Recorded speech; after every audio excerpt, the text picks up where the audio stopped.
ప్రకాశన్న అంటేనే తెలంగాణ, తెలంగాణ అంటేనే ప్రకాశన్న. కానీ ఎవడో రాజ్యం వెళ్ళిండు కానీ మా ప్రకాశన్న రాజ్యం వెళ్ళాడు. కొట్లాడింది ప్రకాశన్న ఏదో పరిపాలన చేసేటోడు వేరేటోడు అయిండు. ఉద్యమంలో భుజం తట్టి పోరాడిన వాళ్ళలో ప్రకాశన్నతో నేనొకడు. పెద్దలు వర్ణ వెంకరెడ్డి గారు రైతాంగ పోరాటాల నుంచి మొదలుకుంటే ఈనాడు ఆర్ఎంపీల పోరాటాల వరకు కూడా సంఘాలను వెంకరెడ్డి అంటున్నాడు నన్ను తీసుకొచ్చి ఈడ పెట్టినని. అప్పుడు నువ్వు ఎవరికి తెలుసాయా? వర్ణ వెంకరెడ్డి గారు సంఘం పెడితే మా సంఘానికి అధ్యక్షులు అయినావు కనుక ఈ రాష్ట్రానికి అందరికీ తెలుస్తున్నావు. నువ్వు ఇవాళ సేవ చేసుకుంటేనే విలువ వస్తుంది, సేవ చేసుకుంటేనే విలువ వస్తుంది. పెద్దలు జైపాల్ రెడ్డి గారు, వేదిక పైన ప్రజాప్రతినిధులు, మా రాష్ట్ర కార్యవర్గ సభ్యులు, జిల్లా నాయకులు, జాఫర్ గారు, మిగతా మిత్రులందరికీ, మీడియా ప్రతినిధులకు, సోదరిమణులకు నూతన సంవత్సర మరియు సంక్రాంతి శుభాకాంక్షలు. అందరూ మాట్లాడిందో నాకేం మిగల్చలే, కానీ ఓ ప్రయత్నం చేస్తా. పెద్దలు మాట్లాడుతున్నప్పుడు ఎవరో మమ్మల్ని పోటీ అనుకుంటున్నారు. అసలు మేము ఎవరికి పోటీ? అసలు మేమెవరు? మా పుట్టుకకు కారణం ఎవరు? అసలు మేము ఈ రోడ్డు మీదకి రావడానికి కారణం ఎవరు? స్మగ్లర్స్ ఉన్నారు, దొంగలు ఉన్నారు, ఇనుప సామాను అమ్ముకునేటోళ్ళు ఉన్నారు, చీటర్స్ ఉన్నారు, గంజాయి అమ్ముకునేటోళ్ళు ఉన్నారు. కానీ మా కన్న తల్లిని ఉన్న ఊరు నిడిచిపెట్టి మీ దగ్గర 5 ఏళ్ళు 10 ఏళ్ళు పనిచేసి మీరు జీతం ఇయ్యి పెళ్ళయింది మా పిల్లలు చదువుకోవాలి అంటే మా దగ్గర ఇంతకన్నా ఎక్కువ లేదు, 500 1000 కన్నా ఎక్కువ ఇయ్యమంటే ఒక ఊళ్ళో ప్రాక్టీస్ లేదు అక్కడికి పోయి చేసుకోపో, నాతో అయిన కాడికి నేను చేస్తా, తర్వాత నువ్వు చేసుకో అని చెప్పి కొబ్బరికాయ కొట్టి రిబ్బన్ కట్ చేసినటువంటి మీరు మమ్మల్ని కనిపెంచిన గురువులు అనుకున్నాం, మాకు వృత్తి నేర్పినటువంటి వైద్యులు అనుకున్నాం. కానీ ఈరోజు మేము ప్రజలలో ఒక్కలుగా బతుకుతాం. మేము ప్రజలలో ఒక్కరుగా ఎట్లా బతుకుతున్నాం? ధనవంతరి వారసులుగా బతుకుతున్నాం. అసలు ధనవంతరి వారసులు అంటే ఎవరు? ఇక్కడ డబ్బు ఉంటే 100 రూపాయలు కడితే చిట్టి ఇస్తే డాక్టర్ ముఖం కనబడుతుంది. కానీ తెల్లారి లేస్తే పాము గుట్టింది, తేలు గుట్టింది, కడుపు నొచ్చింది, వాంతులు అయినాయి, దెబ్బ తగిలింది, సైకిల్ మోటార్ మీద కలిసి పడ్డం అంటే తెల్లారి వరకు ఉండేది ఎవరి ముఖం చూస్తామంటే ఆర్ఎంపీ పిఎంపీ డాక్టర్ల ముఖం చూస్తాం.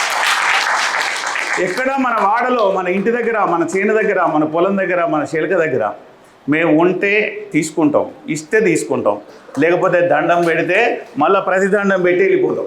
ఆయన మంచిగుండి ఆరోగ్యం మంచిగా అయ్యి ఆయనకు శాతనయ్యి ఆయన పని చేసుకొని తర్వాత మామ కూరగాయలు ఉన్నాయి తీసుకుపోయే పైసలు ఇవ్వలేను, మామ అడ్లున్నాయి తీసుకుపోయే పైసలు ఇవ్వలేను, అక్క చెల్లె నీకేం కావాలి, ఇగో నేను చీరనేసిన చీరిత్త తీసుకుపో, నా దగ్గర పైసలు లేవంటే వస్తు మార్పిడి జరిగిన ఈ దేశంలో ఎవరైనా ఇంకా ఆ సంస్కృతిని కాపాడుతున్నారంటే గ్రామీణ వైద్యులు అనేది గుర్తుపెట్టుకోవాల్సిన అవసరం ఉంది.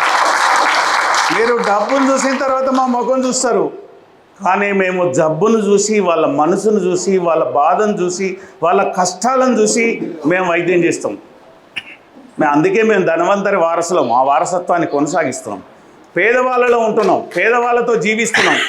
ఏ పల్లె సిర్పూరియు, నార్నూర్, జైనూర్, ఇచ్చోడ, గుడత్నూర్, భద్రత్నూర్, బేలా, తాంసీ, తలమడుగు, నెన్నెల, కోటపల్లి ఈ తెలంగాణ మారుమూల పల్లెల్లో మీరు మా పైసలతో చదువుకున్నటువంటి డాక్టర్లు, సర్కారు దవాఖానల్లో మెడికల్ కాలేజీలో చదివిన డాక్టర్లు మీరు ఎంతమంది ఉన్నారో లెక్క చెప్పండి. అమెరికాలో మీరు ఎంతమంది ఉన్నారో లెక్క చెప్పండి.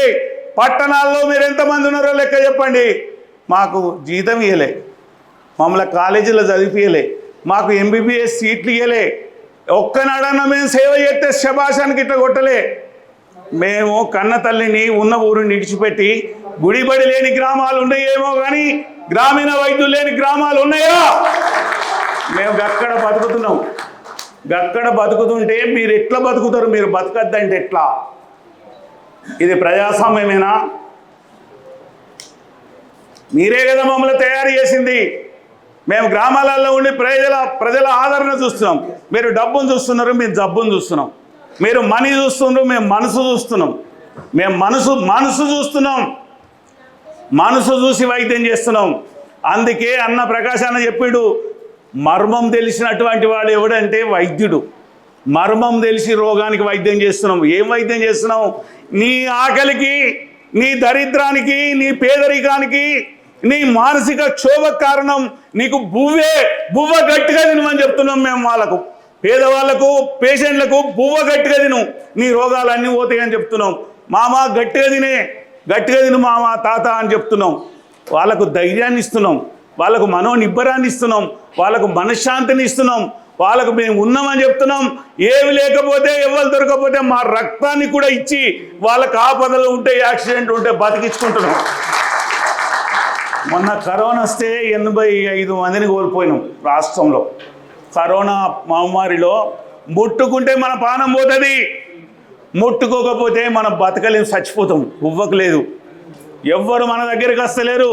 ధైర్యం చేసిపోతే 80 మందిని చచ్చిపోయినాం. మామూలు ఒక్కలన్నా వీళ్ళకి ఇట్లా చచ్చిపోయినారు, వీళ్ళకి ఏమైనా సాయం చేయాలని అనుకోలే. మరి మేము ఇంత త్యాగం చేస్తున్నప్పుడు మేము గంజాయి అమ్ముతున్నాం, మేమేమన్నా లైసెన్స్ కావాలని అడిగినావా? మాకు ఏ పేరు పెడతారన్నారు, మీరే మాట్లాడిండ్రు. ప్రకాశం లాంటి వాళ్ళు ఎంతోమందితో చర్చలు చేసినాం. మేము ఆదిలాబాద్ నుంచి శ్రీకాకుళం వరకు తిరిగినాం 30 సంవత్సరాలు. దీని వెనకాల 30 సంవత్సరాల పోరాటం ఉంది. కొంతమందికి పట్టణంలో ఉన్న వాళ్ళకు తెలియకపోవచ్చు.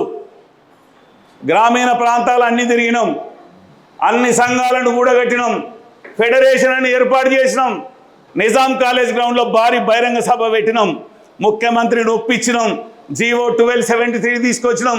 దానికి ముందు 429 జీవో తీసుకొచ్చి 14 మంది నిపుణులతో ఏం వైద్యం చేయాలి, ఎంత ట్రైనింగ్ ఇవ్వాలి, వీళ్ళకి ఎట్లా సర్టిఫికెట్లు ఇవ్వాలి. మా బాధ చూసిన రాజశేఖర్ రెడ్డి అన్నాడు, శంకరు మీకు సర్టిఫికెట్లు ఇస్తాను తీసుకోపోని, ఇది అంత అద్దు అన్నాడు. అద్దు సార్, మాకు అద్దు సార్. అట్లా మేము చేసేది ప్రజలకు, మా దేవుళ్ళు ప్రజలే, మేము దేవుళ్ళం కాదు, వాళ్ళే మాకు దేవుళ్ళు. వాళ్ళకు మేము మంచి వైద్యం చేయాలంటే మాకు జర తెలివి కావాలి సార్, మాకు ఇంత జ్ఞానం కావాలి సార్, మాకు ట్రైనింగ్ ఇవ్వండి సార్ అని 1000 గంటలు 1 సంవత్సరం శిక్షణ ఇవ్వమని అడిగినాం. ఆ శిక్షణకు ఒప్పుకున్నాడు. 30,000 మందికి శిక్షణ అయిపోయింది. ఇక మీరు రేపటి నుంచి ఆర్ఎంపీ పీఎంపీలు కాదు, వాళ్ళు ఆర్ఎంపీలు పిఎల్ఎంపీల మీద దాడి చేస్తారట. ఇప్పటికీ 13,000 మందికి, ఆనాడు 65,000 మంది అప్లికేషన్ ఇచ్చిన ఉమ్మడి రాష్ట్రంలో 13,000 మంది ట్రైనింగ్ అయి ఉన్నారు. ఏం ట్రైనింగ్ అయినరు? కమ్యూనిటీ పారామెడిక్స్ అని ఏడాది ట్రైనింగ్ అయినరు. ట్రైనింగ్ అయిన తర్వాత సర్టిఫికెట్ ఇవ్వాల్సిన బాధ్యత సర్కార్ది. సర్కార్ సర్టిఫికెట్ ఇవ్వలే, తప్పేవాళ్ళి సర్కార్ది, మాది కాదు. ట్రైనింగ్ అయి ఉన్నాం, మా పరీక్షలు నిర్వహించలే, మీరు మాకు సర్టిఫికెట్ ఇవ్వలే. ఇప్పుడు సర్టిఫికెట్ ఇవ్వండి. రేపటి నుంచి నూతన సంవత్సరంలో మీరెవ్వరూ ఆర్ఎంపీ పిఎంపీలు కాదండి. కమ్యూనిటీ పారామెడిక్స్ 2 జీవోలు వచ్చినాయి. తెలంగాణ సర్కారు ఒక జీవో ఇచ్చింది 428 2015లో, 2009లో 1273, 2008 ఏప్రిల్ 1 2028, 2009 జీవో ఇచ్చింది. ఆ జీవో అప్పుడు జీవో ఇచ్చినటువంటిది 429 ఇచ్చినప్పుడు, ఈ జీవోలు ఉన్నప్పుడు మేము కమ్యూనిటీ పారామెడిక్స్ అని చెప్పినప్పుడు, మేము ఆర్ఎంపీలం పిఎంపీలం కాదని చెప్పినప్పుడు, మరి ఏ ఆర్ఎంపీల మీద పిఎంపీల మీరు దాడి చేస్తున్నారు? మీరు మండలానికి ఎంతమంది ఉంటారు? మేము ఎంతమంది ఉంటాం? మీరు మాతో కొట్లాడకత్తే, మా దాంట్లో ముసలోళ్ళు ఎవరు లేరు, చదువురాని వాళ్ళు ఎవరు లేరు, తెలివిలేని వాళ్ళు ఎవరు లేరు.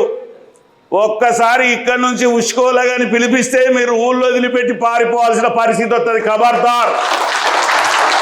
మా సాహసాన్ని, మా ధైర్యాన్ని, ఇంత 60 ఏళ్ళ బానిస సంఖ్యలు తెంపి తెలంగాణను తెచ్చుకోవడంలో మా ఏదైతే వైద్యశాలలను కమ్యూనిటీ సెంటర్గా చేసినాం, కమ్యూనికేషన్ వ్యవస్థగా చేసినాం, మేము అందరికి సహకరించినాం, అందరితో కలిసి ఉన్నాం తెలంగాణ రావడానికి. మరి కింద 60 ఏళ్ళ గోస పోగొట్టుకున్న వాళ్ళం.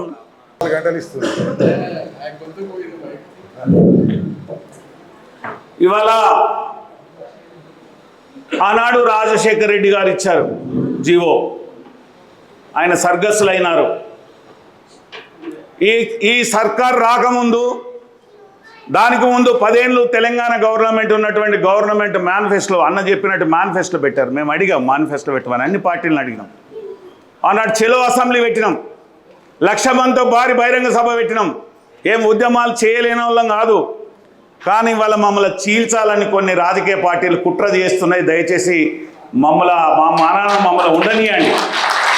మేము మాకు మనసున్న పార్టీకి పనిచేస్తాం, మేము మనసున్న వాళ్ళతో ఉంటాం. ఇవాళ రాష్ట్ర ప్రభుత్వం ఎన్నికల మేనిఫెస్టోలో పెట్టింది 2009 జీవోను అమలు చేస్తామంటున్నది.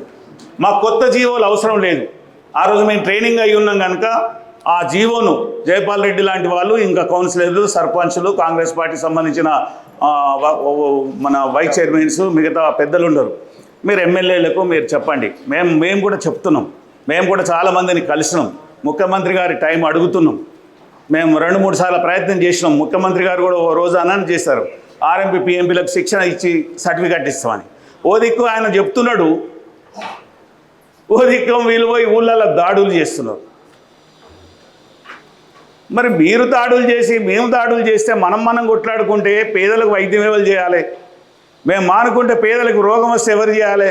మొన్న విషజ్వరాలు వచ్చినాయి ఆదిలాబాద్ ప్రాంతంలో. మేము ఆ ఏరియా అంతా తిరిగినాం. ఏ ఊర్లో చూసినా ఆర్ఎంపీ పిఎంపీ ఉన్నాడు. ఇవాళ ఈ వృత్తిలో మాకు ప్రత్యామ్నాయం చూపెట్టమని అడిగినాం.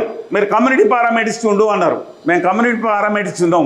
మీతోటి కోట్లల్లో కొట్లాడేంతది కాదు మాది. మేము ప్రజలతో ఉన్నాం.